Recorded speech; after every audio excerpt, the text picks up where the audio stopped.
दोस्तों इस वीडियो के अंदर हम ये बात करने वाले हैं कि हॉस्टल ज्यादा बेटर होता है कि पेइंग गेस्ट बन के रहना ज्यादा बेटर होता है कि रेंट पे रहना ज्यादा बेटर होता है। एंड गाइस मैं अपने टाइम कैसे था एंड मैंने किन गलतियों से क्या सीखा और आगे जाके मेरे लिए क्या अच्छा रहा, वो भी चीजें मैं आपके साथ शेयर करने वाला हूं, जिससे गाइस आपको बहुत ज्यादा हेल्प मिलेगा। तो वीडियो का हर एक पार्ट बहुत ध्यान से सुनना।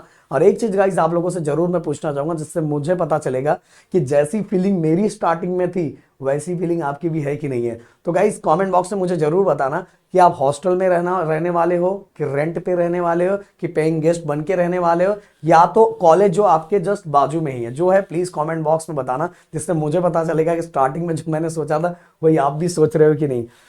सबसे पहले एक एक करके मैं सबके तीनों के बारे में बताऊंगा। इवन गाइस मैंने क्या किया था, मेरे से क्या गलतियां हुई थी, क्या अच्छी चीज हुई थी, वो भी मैं आपके सामने रखने वाला हूं। हॉस्टल गाइस अगर मैं बताऊं तो हॉस्टल जो हमारा कैंपस होता है उसके एकदम नजदीक रहता है। और अगर मैं बोलूं तो सिक्योरिटी वाइज मतलब हमारी सुरक्षा के लिए भी हॉस्टल ज़्यादा अच्छा होता है, क्योंकि वो कैंपस के अंदर रहता है तो वहाँ गार्ड्स रहते हैं और बाकी सब फैसिलिटी हमें मिलने के चांसेस ज़्यादा रहते हैं हॉस्टल के अंदर। और साथ में गाइस पर सबसे बड़ा प्रॉब्लम हॉस्टल को लेके ये है कि ये बहुत ज़्यादा महंगा होता है, बहुत कॉस्टली होता है। और ऐसा रहता है कि कॉलेज का फीस भी दो और साथ में हॉस्टल का भी इतना ज़्यादा फीस दो। एंड ज़्यादा फीस देने के कारण बहुत सारे बच्चे हॉस्टल में नहीं रह पाते, रीज़न ये होता है। और हॉस्टल में क्या होता है कि एक रूटीन टाइम होता है कि आपको इतने बजे उठना पड़ेगा, इतने बजे ब्रेकफास्ट मिलेगा, इतने बजे आपको लंच के लिए जाना पड़ेगा, इतने बजे डिनर के लिए जाना पड़ेगा, इस टाइम पे यहाँ पहुंचना है। और कुछ रूल्स होते हैं, वार्डन जिसको वार्डन बोलते हैं, जो सब चीज़ों को हैंडल करते हैं, उनके वाइज ही सब चीज़ें आगे बढ़ना पड़ता है। अगर कुछ भी इधर उधर करोगे तो भाई बहुत सुनना पड़ता है वहाँ, क्योंकि हमें पता है ना सब कुछ बहुत कुछ सुनना पड़ता है। हाँ, पर हॉस्टल लाइफ जीना भी गाइस एक अलग लाइफ है। मैं बोलना चाहूँगा कि मैं बताना चाहूँगा, आगे सुनोगे मेरी स्टोरी तो आपको अपने आप समझ में आ जाएगा कि हॉस्टल लाइफ भी जीना एक अलग लाइफ होती है, क्योंकि वहाँ बहुत अलग अलग जगह से लोग आते हैं। सब अलग और अलग अलग जगह के लोग आए हुए जब एक जगह इकट्ठे होते हैं तो बहुत सारी चीज़ें सीखने को भी मिलती है। इवन गाइस हॉस्टल्स के अंदर सीनियर्स भी रहते हैं एंड उन सीनियर से हमें यह हेल्प होता है कि अगर हमें कुछ नहीं आ रहा है तो हम उनसे अगर हम थोड़ा मतलब अगर प्यार से जाके पूछे, सब कुछ बातें करें तो वो हमारी बहुत हेल्प हो पाती है। और वो पूरा का पूरा कैंपस मतलब हॉस्टल में सभी तरह के लोग रहते हैं, जिससे हमारे स्टडी में बहुत बार हेल्प हो जाता है। बट गाइस कभी कभार होता है कि हमारा रूममेट अगर हमें हॉस्टल में ऐसा हो जाए कि हमारे साथ किसी और को रख दिया जाए और वो पढ़ने में अच्छा ना हो और बस मस्ती करता रहे, या तो कुछ ड्रिंक करता हो या कुछ को और कोई हैबिट हो, तो हमें बहुत बार परेशानी भी उठाना पड़ता है। एंड गाइस हॉस्टल के अंदर जो फ्रीडम होता है वो लिमिटेड होता है। हाँ, फूड की क्वालिटी भी ज़्यादातर हॉस्टल के अंदर फूड की क्वालिटी उतनी अच्छी लेवल की नहीं होती, पर कुछ हॉस्टल्स के अंदर होता है जैसा आप चाहोगे वैसा आपको नहीं मिल पाता। तो हॉस्टल्स के अंदर कुछ अच्छी चीज़ें भी, हाँ हॉस्टल के अंदर ये अच्छी चीज़ें होती है कि जो सेलिब्रेशंस होते हैं, जो फंक्शंस होते हैं, वो सब एक साथ मनाते हैं और ऐसा फैमिली जैसी फीलिंग आती है वहाँ। कुछ स्टार्टिंग में हमें अपनी फैमिली की याद तो आती है, बट कुछ दिनों के बाद हॉस्टल की लाइफ जीने के बाद हमें ऐसा लगता है कि हमारी एक नई फैमिली यहाँ तैयार हो गई गाइस। ऐसा फील होता है वहाँ जितने फेस्टिवल आते हैं सब मिलके सेलिब्रेट करते हैं। अगर क्रिकेट मैच आता है तो सब एक साथ बैठ के देखते हैं। जब मतलब एग्जाम स्टार्ट होता है तो सब एक साथ बैठ के पढ़ते हैं। तो माहौल एक अलग सा ही हॉस्टल का रहता है। और सबसे सिंपल सी बात है, कैंपस के अंदर ही रहता तो जान फटाक से उठा, तैयार हुआ, ब्रेकफास्ट किया और ब्रेकफास्ट करके फटाक से निकल गया। तो हॉस्टल के फायदे भी है, पर कुछ मैंने बताया भी, कुछ चीज़ें भी अपने अपने वाइज, किसी को कुछ और अच्छा लगता है खाने में, किसी को कुछ और अच्छा लगता है, बट वहाँ ये सब चीज़ें चेंज हो जाती है। सबको जो मिलता है ब्रेकफास्ट में वही इंटेक करना पड़ता है, लंच में जो मिलता है वही करना पड़ता है, एंड जो डिनर में मिलता है वही खाना पड़ता है। ये चीज़ें होती है। अब रेंट की अगर मैं बात करूँ, रेंट का मतलब क्या होता है कि रेंट को मैं लास्ट में बताना चाहूँगा, पहले पेइंग गेस्ट के नहीं, चलो रेंट के बारे में बता देता हूँ। देखो इस मैंने दोनों मतलब हॉस्टल तो मैं बस एक दिन ही रहा हूँ, रेंट एंड पेइंग गेस्ट बन के मैं अच्छा खासा 2-2 साल, मतलब 1 साल 2 साल पेइंग गेस्ट रहा हूँ।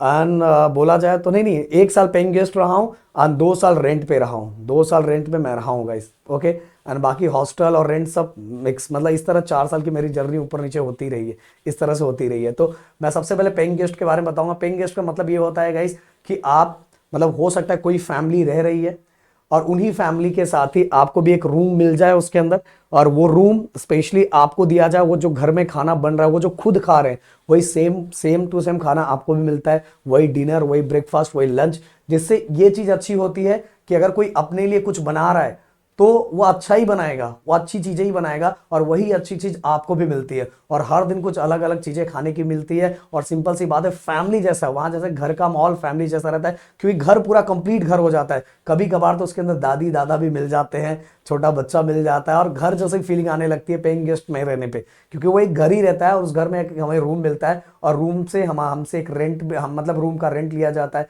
खाने पीने का खर्चा लिया जाता है, ये सभी चीजें।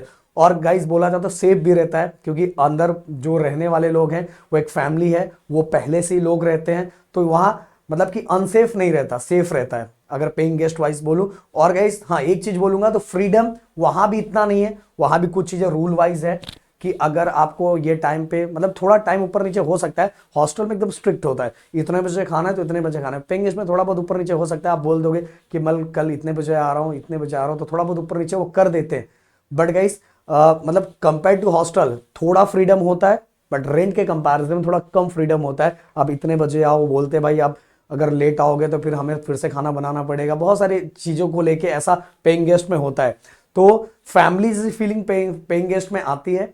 बट गाइस अगर हम बोले कि हमें फ्रीडम, फुल फ्रीडम चाहिए, तो पेइंग गेस्ट में फुल फ्रीडम भी नहीं। हाँ बट बोलना चाहूंगा हॉस्टल के कंपैरिजन में थोड़े खर्चे हमारे बच जाते हैं। ओके, अब रेंट की मैं बात करूं गाइस, तो रेंट में हम क्या करते हैं कि अभी जब हम स्टार्टिंग में जाते हैं तो स्टार्टिंग में जाने के टाइम बहुत सारे बच्चे हॉस्टल में ही जाते हैं।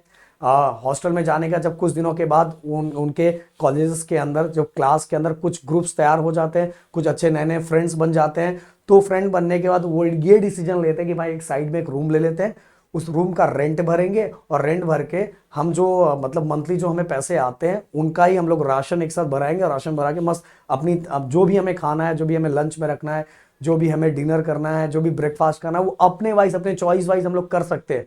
ओके, और वहां मैं बोलना चाहूंगा, मैं खुद के एक्सपीरियंस से बोलना चाहूंगा, रेंट पे अगर आप रहते हो और अगर आप सभी चीजें सिस्टमैटिक वे में करते हो तो आपके खर्चे बहुत कम हो जाते हैं। एंड बहुत खर्चों के कम होने के साथ ही इवन गाइस आप पैसे बचा भी सकते हो जो घर से आ रहे हैं, अगर अच्छे खासे आपको पैसे आते हैं।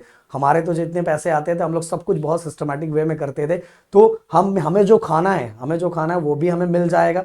इवन थोड़ा फ्रीडम भी मिलेगा, हमें कब पढ़ना है, हमें कब जागना है, कितने बजे तक जागना है, क्या करना है, क्या चिल्लाना है, क्या मस्ती करना, सब कुछ रेंट में इतनी चीजें छूट हमें मिल जाती है। और रेंट, हाँ पर रेंट में एक चीजें रहती है कि पूरी की पूरी रिस्पॉन्सिबिलिटी हमारे ऊपर होती है, हमें सब चीजों का ध्यान हमें रखना पड़ता है। और अगर थोड़ा बहुत अनसेफ बोला जा सकता है, क्योंकि गाइस बाकी जगह बाकी लोग भी होते हैं बट यहाँ हम खुद होते हैं, तो ये थोड़ा बहुत अनसेफ माना जाता है। क्योंकि अगर आजू बाजू के लोग मतलब पहचान के लोग नहीं है आप लोगों के लिए, तो बहुत बार सेफ्टी के इशू क्रिएट होते हैं गाइस रेंट के अंदर। ओके, बट गाइस ओवरऑल अगर कॉस्ट वाइज बोलूं तो रेंट, हॉस्टल और पेइंग गेस्ट के कंपैरिजन में इनका कॉस्ट थोड़ा कम होता है। ओके, अब गाइस मेरा एक्सपीरियंस की बात मैं बताऊं तो मैं सबसे पहले जब हॉस्टल, मैं जब एडमिशन्स के लिए गया, एडमिशन्स के बाद मैं एक दिन हॉस्टल में रहा हूं। बट ऐसा बोलना चाहूंगा कि मुझे थोड़ा वहां मेरे पहचान के लोग थे, जिसके कारण वहां मुझे थोड़ा मतलब आजू बाजू के लोग पहचान के नहीं थे, बट जो एक सीनियर थे वो मेरे पहचान के थे, जो ऑलरेडी उस कॉलेज के अंदर थे। जिसके कारण क्या हुआ कि मुझे ये बेनिफिट हुआ कि वो मुझे जाके एक ऐसे जगह पे, सबसे पहले मैं पेइंग गेस्ट बन के रहता था, तो भी वो जो मेरे सीनियर थे वो भी वहीं रहते थे। तो एक आंटी थी, वो आंटी मतलब उनका जो बेटा था वो फॉरेन में रहता था, तो वो अकेली रहती थी, तो उन्होंने मुझे एंड मेरे सीनियर को रखा था। तो सुबह सुबह ब्रेकफास्ट बना के देती थी, मतलब बेटे की तरह, उन्होंने 2 साल हमें बेटे की तरह एकदम रखा। फिर इसके बाद हमें ऐसा लगने लगा कि यार थोड़ा थोड़ा बाहर निकलना चाहिए, थोड़ा मतलब थोड़ा मजा नहीं आ रहा, क्योंकि वही सेम टाइम पे खाना, वही सब चीजें, हमें अपना खुद का जो चीजें खाना है पीना है वो हमें, मतलब पीना नहीं भाई प्रदीप सर ने कभी ये नहीं सीखा, आप देखोगे डोले शोले देखोगे तो समझ जाओगे। मैं अपने हेल्थ पे बहुत ज्यादा ध्यान देता हूँ, और हेल्थ पे ज्यादा ध्यान मैंने इंजीनियरिंग के 3rd ईयर मतलब फोर्थ ईयर के स्टार्टिंग से ही देना स्टार्ट किया, जब मैं रेंट पे रहने स्टार्ट किया। तो मतलब पेइंग गेस्ट के बाद भी जब पेइंग गेस्ट पे मैं रहना स्टार्ट किया तो वहां मुझे ऐसा लग रहा था कि मेरे खर्चे ज्यादा हो रहे हैं, और जितने खर्चे हो रहे हैं उतनी चीजें मुझे रिटर्न में नहीं मिल रही है, क्योंकि उन्हें मुझे एक अमाउंट देना पड़ता था, उसी अमाउंट के अंदर जो चीजें बन रही है। और हो सकता है मैं जब वर्कआउट मैंने स्टार्ट किया तो वर्कआउट के अकॉर्डिंग जो मुझे खाना है वो खाना मुझे नहीं मिल रहा था। और फिर मुझे ऐसा लगा कि अगर मैं रेंट पे रहूंगा तो मेरे खर्चे थोड़े रेंट वाइज कम हो जाएंगे, और जो मुझे खाना है वो खाना मैं अपने अकॉर्डिंग खा पाऊंगा। तो मैंने यही चीजें हुई। बाद में 2-3 दोस्त, हम लोग 3 लोग मिल गए थे, और मिलके एक वहां का एक लोकल फ्रेंड मेरा था, उसने एक हमें अच्छा खासा रूम दिला दिया। और अराउंड मुझे जहां तक लग रहा है बहुत सस्ते में हमें रूम मिल गया था, क्योंकि वो वहां का लोकल बंदा था, और उसने हमें बहुत हेल्प किया, बहुत ज्यादा। मतलब बोल रहा हूँ कि आज प्रदीप सर को इतना बनाने में, मैं बोलूंगा उस बंदे का भी बहुत ज्यादा हाथ है। उसने मुझे वहाँ अच्छे बहुत सस्ते में रूम रेंट दिला दिया, रूम रेंट पे दिला दिया, और बहुत सारी चीज़ों में उसने मेरी हेल्प कर दी। जो छोटी छोटी चीज़ें खरीदनी थी उसने अपने घर से लाके मुझे दे दिया, तो हमें ज़्यादा कुछ खरीदना नहीं पड़ा। बस हमें क्या था, मंथली चीज़ें जो जो हमारे जो खर्चे थे वही खर्चे बस हो रहे थे, और खर्चे भी बहुत कम हो गए थे। ये हम 4 लोग मिलके रूम का रेंट देते थे, और 4 लोग मिलके अब कैसा हो गया था, पर चारों लोग वर्कआउट करने वाले थे, क्योंकि मैंने बोला कि थर्ड ईयर के एंडिंग से मैंने एक्सरसाइज स्टार्ट कर दिया था, और मैंने चारों लोगों को जिम में साथ में डाल दिया था। पहले जब मैंने स्टार्ट किया था तो जो मेरा मतलब कि मैं बताना चाहूँगा, मैं 48 केजी का था। मैं इंजीनियरिंग के थर्ड ईयर में 48 केजी का था, बहुत ज़्यादा पतला था। अगर आपको देखना है तो मेरे इंस्टाग्राम पे जाके वीडियो देख लो, उसमें आपको समझ में आ जाएगा। 48 केजी का था। फिर वहाँ से जब जर्नी मैंने स्टार्ट की, फिर धीरे धीरे मैंने अपने को चेंज किया, और सबसे अच्छी बात है कि जितना मेरा पहले खर्चा हो रहा था उसके कंपैरिजन में कई गुना कम खर्चा होना स्टार्ट हुआ। इवन गाइस, मुझे सबसे बड़ा हेल्प क्या मिला कि जो मुझे खाना था वही मैं रेंट पे रह के, मतलब जो रेंट पे रह के मैं वही चीज़ें इंटेक कर रहा था जो मुझे एक्सरसाइज और वर्कआउट के लिए जो चीज़ें जरूरी थी। अब यहाँ एक चीज़ मैं जरूर बोलना चाहूँगा, अब स्टार्ट देखो, मुझे तो कुछ अच्छे लोग मिल गए थे, अच्छे लोग मिलने के कारण मेरी ये सभी चीज़ों में हेल्प हो पाई। बट सबको ऐसे लोग मिल जाए ऐसा पॉसिबल नहीं है गाइस। इसीलिए अगर हो सके तो सबसे पहले आप हॉस्टल में जाके रहो, क्योंकि हॉस्टल की भी लाइफ जीना बहुत जरूरी है। क्योंकि मेरे बहुत सारे फ्रेंड्स हैं जो हॉस्टल में 1-1, 2-2 साल रहे, और उनको बाहर अच्छा नहीं लगता था, उनको हॉस्टल में रहना ज़्यादा अच्छा लगता था। सबकी अपनी अपनी चॉइस थी, और मुझे थोड़ा हॉस्टल में ऐसा लगता था यार, बंधा बंधा सा लगता था, इसलिए मैं बाहर आ गया था। पहले पेइंग गेस्ट, देन इसके बाद रेंट पे। बट मेरा अगर सजेशन मानोगे तो मैं आप सभी को बोलूँगा कि 1 साल हॉस्टल में जरूर रहो। हॉस्टल में रहने के बाद अगर आपको लगे कि हॉस्टल सही है तो कंटिन्यू करो, नहीं सही लगे तो जैसे ही ग्रुप बन जाए, अगर 1 साल भी नहीं तो 6 महीने, 1 सेमेस्टर एटलीस्ट हॉस्टल में रहो। रहने के बाद अगर आपको सबसे पहले कुछ मतलब आजू बाजू में इतना पहचान नहीं है तो पेइंग गेस्ट बन के रहो, अगर कोई अच्छा कोई मिल जाए। नहीं मिले तो अगर आजू बाजू में अच्छा खासा पहचान बन गया, अच्छा ग्रुप बन गया, सब कुछ चीज़ें आपने पता लगा ली, तो आप क्या करो, बाहर रह के रूम रेंट लेके रह सकते हो। बट वहाँ गए सभी चीज़ों अच्छे से फोकस करना पड़ता है, इवन अपने ऊपर भी फोकस करना पड़ता है, अपने स्टडी पे भी। क्योंकि वहाँ देखो, हॉस्टल के अंदर एक पढ़ाई का अलग माहौल होता है, सब पढ़ते रहते हैं तो उनको देख के अपने को भी पढ़ने का मन करता है। बट कभी कभार ऐसा भी होता है वहाँ से मस्ती भी करते हैं तो अपन मस्ती भी करते हैं।